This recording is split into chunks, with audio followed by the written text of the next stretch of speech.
Hi hello friends, ఎలా ఉన్నారు? 7 టేబుల్లో మన జీవితం ఉంది చూడండి. 7 అంటే బాల్యం, 7 2 14 అంటే యవ్వనం, 7 3 21 అంటే వివాహం, 7 4 28 అంటే సంతానం, 7 5 35 సంసార సాగరం, 7 6 42 బాధ్యతలు, 7 7 49 వృద్ధాప్యానికి స్వాగతం, 7 8 56 రిటైర్మెంట్ సమయం, 7 9 63 షష్టి పూర్తి, 7 10 70 బ్రతికి ఉంటామని చెప్పలేం.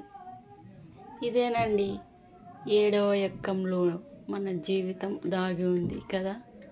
ఎంత విచిత్రంగా ఉందో చూడండి.